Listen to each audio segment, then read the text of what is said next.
ഗാന്ധിജിയുടെ രാമരാജ്യം നീതിയുടേതായിരുന്നുവെന്ന് പ്രതിപക്ഷ നേതാവ് വി ഡി സതീശൻ. ഗാന്ധിജി രാമനെ തേടിയത് ക്ഷേത്ര മതിലുകൾക്കുള്ളിലല്ലെന്നും ദരിദ്ര നായന്മാർക്കിടയിലാണ് ഗാന്ധിജി രാമനെ തേടിയതെന്നും സതീശൻ. ഗാന്ധിജിയുടെ നെഞ്ചിൽ വെടിയുതിർത്തവർക്കൊപ്പം രാമനുണ്ടാവില്ല. കോൺഗ്രസ് സ്ഥാപക ദിനവുമായി ബന്ധപ്പെട്ട പത്രങ്ങളിൽ എഴുതിയ ലേഖനത്തിലാണ് സതീശൻ നിലപാട് വ്യക്തമാക്കിയത്.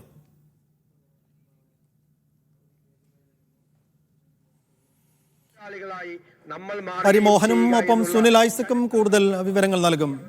ആദ്യം ഹരിയിലേക്ക്. ഹരി, ഇതിനകത്ത് കോൺഗ്രസിന് വലിയ ആശയക്കുഴപ്പമുണ്ട് എന്നുള്ള വിവരങ്ങൾ പുറത്തു വരുന്നതിനിടെയാണ് ഇപ്പോൾ വി ഡി സതീശന്റെ ലേഖനം വരുന്നത്.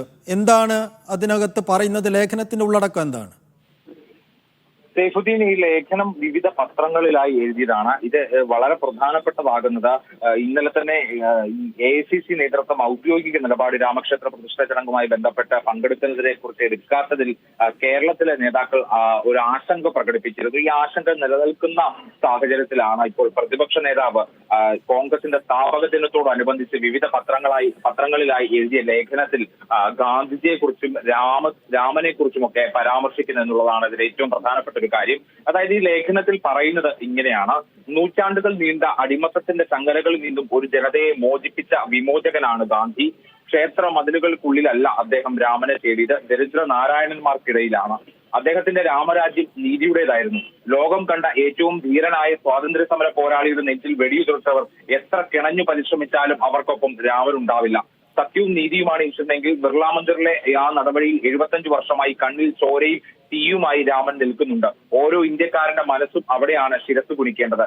കാലം എത്ര കഴിഞ്ഞാലും കൊലയാളികൾക്ക് കൂടെ കൂട്ടി കുടിയിരുത്താനാവില്ല ഗാന്ധിജിയുടെ രാമനെ എന്നാണ് ഈ ലേഖനത്തിൽ പറയുന്നത്. അപ്പോൾ ഇതിനെ നമ്മൾ തീർച്ചയായിട്ടും വ്യാഖ്യാനിച്ചു കഴിഞ്ഞാൽ സ്വാഭാവികമായിട്ടും ഇത് രാമക്ഷേത്രവുമായി ബന്ധപ്പെട്ട അല്ലെങ്കിൽ BJPയും സംഘപരിവാറും ഒക്കെ ഏറ്റെടുക്കാൻ ശ്രമിക്കുന്ന തരത്തിലുള്ള രാമനെ കുറിച്ചാണ് ഇത്തരത്തിൽ പരാമർശം ഉണ്ടായത്. കൃത്യമായി രാഷ്ട്രീയമാണ് അവിടെ വി ഡി സതീശൻ പറയുന്നത് എന്നുള്ള കാര്യം വളരെ വ്യക്തമാണ്. പ്രത്യേകിച്ച് കേരളത്തിലെ നേതാക്കൾക്ക് ഈ രാമക്ഷേത്രത്തിന്റെ പ്രതിഷ്ഠാ ചടങ്ങിൽ കോൺഗ്രസ് പങ്കെടുക്കുന്നതിൽ എതിർപ്പുണ്ട്, അല്ലെങ്കിൽ ഇത്തരത്തിൽ മൗനം തുടർന്നു കൊണ്ടുപോകുന്നതിൽ എതിർപ്പുണ്ട് എന്നുള്ള കാര്യമൊക്കെ തന്നെ പുറത്തു വന്ന സ്ഥിതിക്ക് ഈ ലേഖനത്തിന് വളരെയധികം പ്രസക്തിയുണ്ട്.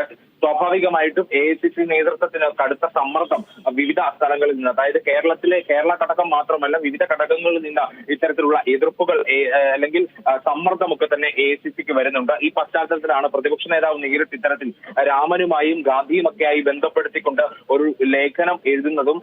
ഇത് കോൺഗ്രസിന്റെ സ്ഥാപക ദിനത്തോടനുബന്ധിച്ചാണ് ആ ലേഖനം എന്നുള്ളതാണ് ഇതിനകത്ത് ഏറ്റവും പ്രത്യേകതയുള്ള ഒരു കാര്യം. അങ്ങനെയുള്ള ഒരു ലേഖനത്തിനകത്താണ് ഇത്തരത്തിൽ രാമനെ കുറിച്ച്, അതായത് സാധാരണഗതിയിൽ അത്തരത്തിലൊരു പരാമർശത്തിന്റെ ആവശ്യം ആ ലേഖനത്തിലില്ല. കോൺഗ്രസിന്റെ സ്ഥാപക ദിനവുമായി ബന്ധപ്പെട്ട കാര്യങ്ങൾ മാത്രമാണ് അതിൽ പറയേണ്ടതുള്ളത്. പക്ഷെ ഇതിൽ ഗാന്ധിജിയെ പറയുന്നു, ഒപ്പം തന്നെ രാമനെ പറയുന്നു, ഗാന്ധിജിയെ കൊലപ്പെടുത്തിയതുമായി ബന്ധപ്പെട്ട കാര്യങ്ങളെ കുറിച്ച് സംസാരിക്കുന്നു. അപ്പോൾ സ്വാഭാവികമായിട്ട് ഇതിന്റെ ഒളിയമ്പ് നീണ്ടു പോകുന്നത് സ്വാഭാവികമായിട്ട് BJPയിലേക്കും സംഘപരിവാറിലേക്കുമാണ് എന്നൊക്കെയുള്ള കാര്യങ്ങൾ വളരെയധികം വ്യക്തമാണ്. ഇതിൽ അവസാനം പറയുന്ന വരിയാണ് ഏറ്റവും പ്രധാനപ്പെട്ടത്: കാലം എത്ര കഴിഞ്ഞാലും കൊലയാളികൾക്ക് കൂടെ കൂട്ടി കുടിയിരുത്താനാവില്ല ഗാന്ധിജിയുടെ രാമനെ എന്ന് പറയുന്നുണ്ട്. അപ്പോൾ ഇത്തരത്തിൽ ഗാന്ധിജിയുടെ ഘാതകർ ആരാണ് എന്നുള്ള കാര്യത്തിൽ കോൺഗ്രസ് വളരെ ഏറെക്കാലമായി തന്നെ അവരുടെ നിലപാടിൽ തന്നെ ഉറച്ചു നിൽക്കുന്നുണ്ട്, ആരാണ് എന്നൊക്കെയുള്ള കാര്യങ്ങളിൽ. അപ്പോൾ ഇതിൽ വീണ്ടും അത് ആവർത്തിക്കുകയാണ്. ക്ഷേത്ര മതിൽക്കെട്ടുകൾക്കുള്ളിലല്ല രാമനെ തിരയേണ്ടത് എന്നുകൂടി പറയുമ്പോൾ സ്വാഭാവികമായിട്ടും അത് രാമക്ഷേത്രത്തിലേക്ക് തന്നെ വിരൽ ചൂണ്ടുന്നതാണ് എന്നുള്ളതാണ് ഇതിനകത്ത് ഏറ്റവും പ്രധാനപ്പെട്ട കാര്യം. എന്തായാലും പ്രതിപക്ഷ നേതാവിന്റെ ലേഖനം വളരെയധികം ചർച്ചയാകും. സ്വാഭാവികമായിട്ടും കേരളത്തിലെ നേതാക്കളുടെ ആശങ്ക AICC പരിഗണിക്കും എന്നുള്ളത് തന്നെയാണ് കരുതുന്നത്. എന്തായാലും AICC ഇത്തരത്തിൽ മൗനം തുടരുന്നതാണ് ഇത്തരത്തിൽ പല ഘട്ടങ്ങളിലായി ഈ നേതാക്കളെ കൊണ്ട് ഇത്തരത്തിലുള്ള നിലപാടുകൾ എടുക്കാനും പരോക്ഷമായി ഇത്തരം കാര്യങ്ങളൊക്കെ പറയാനും പ്രേരിപ്പിക്കുന്നത് എന്നുള്ളതാണ് ഇതിനകത്ത് എടുത്തു പറയേണ്ടുന്ന ഒരു കാര്യം. എന്തായാലും ലേഖനത്തെക്കുറിച്ച് ഒരുപക്ഷെ ഇന്ന് പ്രതിപക്ഷ നേതാവ് തന്നെ ഔദ്യോഗികമായി അദ്ദേഹം മാധ്യമങ്ങളോട് സംസാരിക്കും എന്ന് തന്നെയാണ് കരുതുന്നത്. അത്തരത്തിലുള്ള എന്തെങ്കിലും വ്യാഖ്യാനങ്ങളാണ് എന്നൊക്കെയുള്ള ഉണ്ടെങ്കിൽ അദ്ദേഹം അക്കാര്യവും പറയും എന്നുള്ളത് തന്നെയാണ് കരുതുന്നത്. എന്തായാലും ഈ ലേഖനം വളരെ കൃത്യമായി രാമക്ഷേത്രവുമായി ബന്ധപ്പെട്ട കാര്യങ്ങളെ പരാമർശിക്കുന്നതാണ് എന്നുള്ള കാര്യം ഉറപ്പാണ്. സൈഫുദ്ദീൻ, ശരി. കോൺഗ്രസ് സ്ഥാപക ദിനവുമായി ബന്ധപ്പെട്ട് എഴുതിയ ലേഖനത്തിലാണ് രാമക്ഷേത്ര പ്രതിഷ്ഠാ ചടങ്ങിലേക്കുള്ള ഒരു പ്രതികരണം കൂടി വി ഡി സതീശൻ നടത്തിയിരിക്കുന്നത്. വിശദാംശങ്ങളാണ് ഹരിമോഹൻ നൽകിയത്. സുനിൽ കൂടി ചേരുന്നുണ്ട്. സുനിൽ, കെ സുധാകരന്റെ ഭാഗത്ത് നിന്ന് ഇക്കാര്യത്തിൽ ഒരു കൃത്യമായ പ്രതികരണം ഉണ്ടാകും എന്ന് പ്രതീക്ഷിച്ചതാണ്. പക്ഷേ രാവിലെ കെ മുരളീധരൻ പറഞ്ഞത് ഇക്കാര്യത്തിലുള്ള ഒരു വിയോജിപ്പ്, ഈ ചടങ്ങിൽ കോൺഗ്രസ് പങ്കെടുക്കരുത് എന്നുള്ള സമ്മർദ്ദം KPCC ഔദ്യോഗികമായി തന്നെ ICCയിൽ അറിയിച്ചിട്ടുണ്ട് എന്ന് കെ മുരളീധരൻ പറഞ്ഞ് മിനിറ്റുകൾക്ക് മാത്രം അപ്പുറം KPCC അധ്യക്ഷൻ പറയുന്നത് അത് മുരളിയോട് തന്നെ ചോദിക്കണമെന്നാണ്. അപ്പോൾ ഇക്കാര്യത്തിൽ ഒരു വിയോജിപ്പോ സമ്മർദ്ദമോ KPCC ചെലുത്തുന്നതിൽ പോലും ഒരു ആശയക്കുഴപ്പമുണ്ട് എന്ന് മനസ്സിലാക്കണമോ? സൈഫുദ്ദീൻ, തീർച്ചയായും അങ്ങനെ തന്നെ വേണം കരുതാൻ. രാമക്ഷേത്ര പ്രതിഷ്ഠാ ചടങ്ങിൽ പങ്കെടുക്കുന്നത് സംബന്ധിച്ച് കൃത്യമായൊരു നിലപാട് വ്യക്തമാക്കാൻ കോൺഗ്രസിന്റെ ദേശീയ നേതൃത്വം പോലും തയ്യാറായിട്ടില്ല. ഇന്നലെ ദേശീയ നേതാക്കളോടൊക്കെ ഇതുമായി ബന്ധപ്പെട്ട് മാധ്യമങ്ങൾ ചോദിക്കുമ്പോൾ അതിൽ നിന്ന് ഒഴിഞ്ഞു മാറുന്ന നിലപാടാണ് കണ്ടത്. ഇന്നും പക്ഷേ സമാനമായ ഒരു സാഹചര്യം തന്നെയാണ് നേതാക്കളുടെ ഭാഗത്തു നിന്ന് ഉണ്ടാവുന്നത്. ഇക്കാര്യത്തിൽ കൃത്യമായ ഒരു അഭിപ്രായം പറഞ്ഞത് കെ മുരളീധരൻ മാത്രമാണ്. കെ മുരളീധരൻ അല്പസമയം മുമ്പ് കോഴിക്കോട് സംസാരിക്കുമ്പോൾ പറഞ്ഞത് അതിൽ പങ്കെടുക്കേണ്ടതില്ല, അതാണ് കോൺഗ്രസിന്റെ നിലപാട്. KPCCയുടെ നിലപാട് അത് അത്തരത്തിലാണ്. ആ നിലപാട് KC വേണുഗോപാലിനെ കൃത്യമായി അറിയിക്കുകയും ചെയ്തിട്ടുണ്ട് എന്നാണ്. പക്ഷേ അത് അംഗീകരിക്കാൻ KPCC അധ്യക്ഷൻ തയ്യാറാവുന്നില്ല. സുധാകരൻ അല്പസമയം മുമ്പ് മാധ്യമങ്ങളോട് പറഞ്ഞത് അത് സംബന്ധിച്ച് ഏതെങ്കിലും തരത്തിൽ നിലപാട് വ്യക്തമാക്കേണ്ടത് കോൺഗ്രസിന്റെ ദേശീയ നേതൃത്വമാണ്. ആ ദേശീയ നേതൃത്വം അത് സംബന്ധിച്ച നിലപാട് വ്യക്തമാക്കും. എന്നാൽ കേരള ഘടകത്തോട് ഏതെങ്കിലും തരത്തിൽ അഭിപ്രായം ചോദിച്ചാൽ അപ്പോൾ നിലപാട് പ്രഖ്യാപിക്കാം, അപ്പോൾ നിലപാട് അറിയിക്കാം എന്നാണ്. ഇതുവരെ ഏതെങ്കിലും തരത്തിലുള്ള ചോദ്യം അല്ലെങ്കിൽ അത് നിലപാട് സംബന്ധിച്ച ഒരു ചോദ്യം കേന്ദ്ര നേതൃത്വത്തിന്റെ ഭാഗത്ത് നിന്ന് ഉണ്ടായിട്ടില്ല. അങ്ങനെ ഉണ്ടായാൽ അപ്പോൾ പറയാമെന്നായിരുന്നു അദ്ദേഹത്തിന്റെ മറുപടി.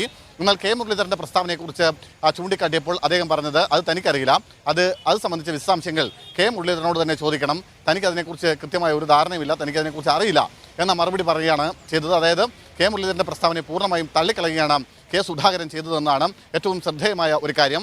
സമസ്ത ഇന്നലെ വളരെ ശക്തമായ നിലപാട് ഈ വിഷയത്തിൽ സ്വീകരിച്ചിരുന്നു. അവരുടെ മുഖപത്രത്തിൽ തന്നെ കോൺഗ്രസിനെ തള്ളിപ്പറഞ്ഞുകൊണ്ട് ഒരു മുഖലേഖനം തന്നെ പ്രസിദ്ധീകരിക്കുന്ന സാഹചര്യം പോലും ഉണ്ടായി. അതേക്കുറിച്ചും കെ സുധാകരനോട് മാധ്യമപ്രവർത്തകർ ആരാഞ്ഞിരുന്നു. അപ്പോൾ അദ്ദേഹം പറഞ്ഞത് അത് സമസ്തയുടെ നിലപാടാണ്, സമസ്തയ്ക്ക് അവരുടെ നിലപാട് പ്രഖ്യാപിക്കാൻ അവകാശമുണ്ട്. അതിനപ്പുറത്തേക്ക് എന്തെങ്കിലും തരത്തിൽ ഒരു രാഷ്ട്രീയമായ അഭിപ്രായം അതേക്കുറിച്ച് പറയാൻ കെ സുധാകരനും തയ്യാറായില്ല എന്നതാണ് ഏറ്റവും ശ്രദ്ധേയമായ കാര്യം. അതായത് രാമക്ഷേത്ര പ്രതിഷ്ഠാ ചടങ്ങിൽ പങ്കെടുക്കേണ്ടതുണ്ടോ എന്ന കാര്യത്തിൽ ദേശീയ തലത്തിൽ പോലും ഒരു കൃത്യമായ ഒരു അഭിപ്രായ രൂപീകരണം ഉണ്ടാക്കാൻ കോൺഗ്രസ് നേതൃത്വത്തെ സംബന്ധിച്ച് ഇതുവരെ സാധിച്ചിട്ടില്ല എന്നത് വളരെ വ്യക്തമാണ്. അതിന് പിന്നാലെയാണ് കേരള നേതൃത്വവും ഇക്കാര്യത്തിൽ ഒരു കൃത്യമായ നിലപാടിലേക്ക് പോവാതെ ചോദ്യങ്ങളിൽ നിന്ന് വഴുതി പോകുന്ന ഒരു സാഹചര്യമാണ് ഇന്നും കാണാൻ കഴിയുന്നത്. സൈഫുദ്ദീൻ. ശരി, സുനിൽ ഐസക്കാണ് കണ്ണൂരിൽ നിന്ന് വിശദാംശങ്ങൾ നൽകിയത്.